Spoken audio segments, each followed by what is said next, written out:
Demon अपनी laser been से memory पर अटैक कर देता है, जिस वजह से एक लेजर बीन मेमोरी को लग जाती है और जैसे ही दूसरी लेजर बीन सिले को लगती है। हेलो दोस्तों, स्वागत है। तो एपिसोड की स्टार्टिंग हम देखते हैं कि ईसु की ईव पर अटैक कर देती है, लेकिन ईव उस हमले से आसानी से बच जाती है और फिर ईसु की अपनी स्किल की सेकंड फॉर्म यूज करती है, जिस वजह से ईव की आवाज चली जाती है। आगे लेस ईव और मेमोरी को लेकर परेशान हो रही होती है। तब सेरेस बोलती है कि तुम्हें टेंशन लेने की जरूरत नहीं है, क्योंकि मेमोरी ने कहा था कि इस लड़ाई में सबसे ज्यादा बचने के चांस उसी के हैं और मेमोरी कभी झूठ नहीं बोलता और मुझे पूरा यकीन है कि ईव उन्हें जल्दी ही ढूंढ कर ले आएगी। आगे ईसु की ईव से फाइट कर रही होती है और ईसु की हमले से ईव कैसे तैसे बच रही होती है और ईसु की सोचती है कि इसके हर हमले के बाद इसका निशाना और हमला करने की स्ट्रेंथ बढ़ते ही जा रही है और ये फाइट के बीच में खुद को बेहतर बनाते जा रही है और फिर ईसु की ईव को मारने ही वाली होती है। तभी हिजरी आकर ईसु की को रोक देती है। ईसु की हिजरी से पूछती है कि आखिर आपने मुझे इसे मारने से क्यों रोका। तब हिजरी कहती है कि ये कोई डीमन नहीं है और ये उन सभी डीमन से अलग है जिनसे अभी तक हमने फाइट की है और मुझे लगता है ये एक लेपर्ड है। ईसु की बोलती है तो इससे क्या फर्क पड़ता है। तब स्त्री बताती है कि इसका दिमाग इसे बाकी डीमन से अलग बनाता है और इसकी आंखें और बर्ताव बिल्कुल एक इंसान की तरह है और ऐसा लगता है कि ये बोल भी सकती है, लेकिन तुमने अपना पहला अटैक इसके गले पर ही किया होगा, इसकी वजह से इसकी आवाज चली गई है। ईसु की बोलती है इसका मतलब मुझसे बहुत बड़ी गड़बड़ हो गई और फिर ईसु की अपनी गलती के लिए ईव से माफी मांगने लगती है। आगे स्त्री बोलती है प्लीज मेरी बहन को माफ कर देना, उसे मैंने ही ऑर्डर दिया था कि काशिमा को हर हालत में प्रोटेक्ट करना। ईव सोचती है कि ये समझदार लग रहे हैं और साथ के साथ सतर्क भी है और ये बिल्कुल मेमोरी की तरह है। आगे ईव पूछती है कि तुम कौन हो। तब स्त्री बोलती है हम दूसरी दुनिया से आए हुए हीरोज हैं और मेरा नाम हिजरी है और ये मेरी छोटी बहन है। और हिजरी को ईव के बारे में सब पता होता है कि ईव एक कमाल की फाइटर है और ये सब हिजरी ने अफवाहों से सुना है। और तुम्हारे बाकी साथी कहाँ है। ईव कहती है मैं मेरे मालिक को ढूंढ रही हूँ। हिजरी बोलती है अगर तुम उन्हें ढूंढ रही हो तो इसका मतलब यह है कि वो इतने ताकतवर है कि उन सभी ह्यूमन फेस बिस्ट मॉन्स्टर्स का सामना करके बच सकते हैं। ईव बोलती है तुम समझदार हो, लेकिन मेरे मालिक को ऐसी छोटी मोटी चीज़ों से नहीं नापा जा सकता।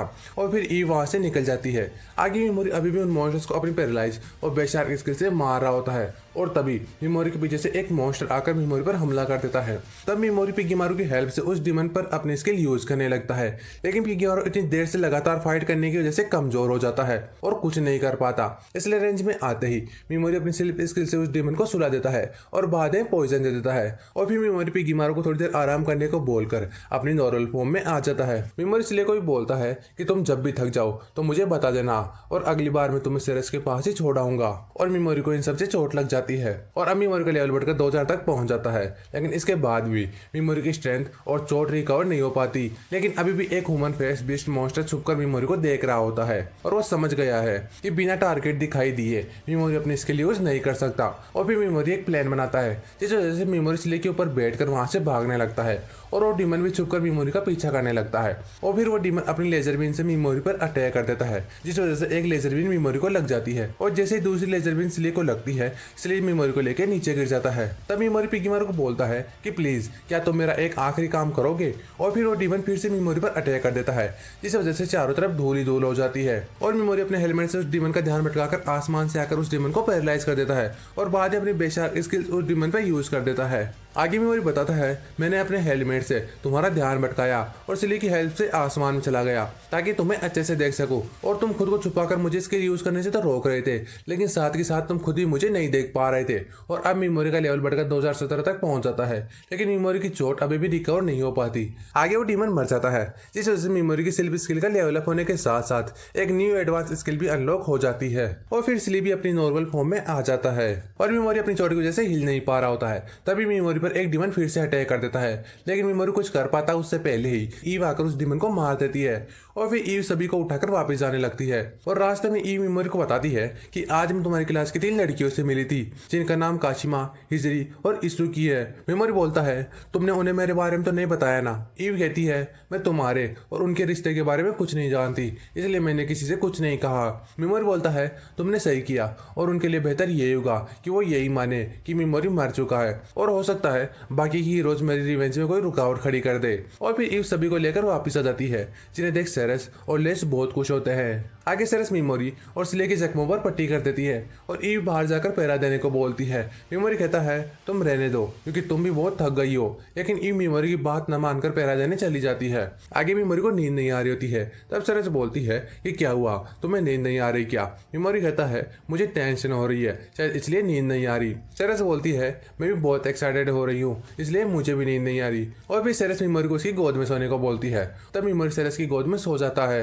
मिमोरी कहता है मैं आखिरी बार मेरी आंट की गोद में सोया था जब मैं बहुत छोटा था। सेरेस बोलती है प्लीज मिमोरी, तुम्हें सब कुछ खुद पर लेने की जरूरत नहीं है। अगर तुम्हें मेरी इतनी चिंता है तो मुझे सपोर्ट करो जितना तुमसे हो सके। आगे मिमोरी अपने बचपन को याद करते हुए सोचने लगता है कि अगर मैं अभी भी पहले वाला ही मिमोरी होता तो इस दुनिया में कब का मारा जाता। आगे सेरेस बोलती है कि तुम्हें जब भी मेरी मदद की जरूरत पड़े तुम बेझिझक आ सकते हो। और फिर सेरेस और मिमोरी एक दूसरे को अपनी एज बताने लगते हैं। इसमें सेरेस मिमोरी से 2 साल बड़ी होती है। मिमोरी बोलता है तो तुम मेरा ख्याल एक छोटे भाई की तरह रखोगी। सेरेस कहती है ऐसा कुछ नहीं है, आप मेरे मालिक हो और मैं आपको किसी और नजरिए से नहीं देख सकती। और फिर मिमोरी को नींद आ जाती है, जिस वजह से सेरेस मिमोरी को सुलाकर वहां से जाने लगती है और तभी गलती से सेरेस मिमोरी के ऊपर गिर जाती है और फिर सेरेस मिमोरी को लिप टू लिप किस कर देती है, जिस वजह से मिमोरी उठ जाता है और सेरेस को इस चीज का रिग्रेट हो रहा होता है। इसलिए सेरेस मिमोरी को बोलती है कि प्लीज तुम मुझे अपनी स्किल से सुला दो। और फिर मिमोरी सेरेस को अपनी स्किल से सुला देता है और मिमोरी को पता होता है कि सेरेस ने भी क्या किया है। आगे इसुकी बोल रही होती है तुम तो इतनी इनोसेंट हो, फिर तुम असागी के ग्रुप में क्या कर रही हो? काशिमा बताती है क्योंकि असागी ने मुझे मेरा पहला किल करने में मदद की थी और मेरे पास असागी के अलावा कोई और ऑप्शन भी नहीं है। आगे सेरेस मिमोरी को बोलती है कि मुझे तुम्हें कुछ बताना है, लेकिन उसके लिए मुझे थोड़ा टाइम चाहिए। मिमोरी कहता है ठीक है, तुम्हें जितना वक्त चाहिए तुम ले सकती हो। और मिमोरी को सब पता होता है कि सेरेस उससे प्यार करती है और एक ना एक दिन सेरेस से बात जरूर बोल देगी। आगे सेरेस सोच रही होती है कि अगर मैंने मिमोरी को बता दिया कि मैं उससे प्यार करती हूँ तो हो सकता है मिमोरी हमारी दोस्ती भी खत्म कर दे, और ये बोल पाना तो किसी दुश्मन को अपनी तलवार से हराने से भी ज्यादा मुश्किल है। आगे मिमोरी और सेरेस एक काफी पुरानी मैजिक सील को देखते हैं जो अब किसी काम की नहीं होती और थोड़ी आगे जाने पर बहुत सारी सेल दिखाई देती है और तभी एक गुलिम इनके ऊपर अटैक कर देता है, लेकिन इमोरी उसे पैरालाइज कर बोलता है लगता है ये सभी विचोल्तेबुस की गोलिम है। ये बोलती है हमारी सेफ्टी के लिए क्या मैं इसे तोड़ दूं, लेकिन इमोरी मना करते हुए बोलने लगता है कि अगर हमने ऐसा किया तो विचोल्तेबुस हमें दुश्मन समझेगी और हमें एक भी मॉन्स्टर की प्रेजेंस महसूस नहीं हो रही, और शायद इसलिए क्योंकि हम विचोल्तेबुस के बहुत पास है। आगे एक छोटा सा घर होता है, इसमें ढूंढने से एक रहस्य में गेट मिलता है जिसे खोलने पर नीचे बहुत सारे गोलिम काम कर रहे होते हैं जिन्हें इनसे कोई मतलब नहीं होता। और फिर मिमोरी एक बहुत बड़ा गेट खोलने के लिए अपनी मैजिक पावर उसमें डहाने लगता है जो कि बहुत ज्यादा एमपी कंज्यूम करने के बाद खुल जाता है। आगे काशिमा सभी के पास आ जाती है, जिस देख असागी बोलती है तुम कहाँ चली गई थी? तब काशिमा कहती है कि मुझे इन दोनों बहनों ने बचाया है। सोगो बोलती है मैं तुम्हें देखकर बहुत खुश हूँ कि तुम सही सलामत वापस आ गई। असागी कहती है तुम्हें ट्रेनर्स ढूंढ रहे थे तो मैं उन्हें बता देती हूँ कि तुम वापस आ गई हो।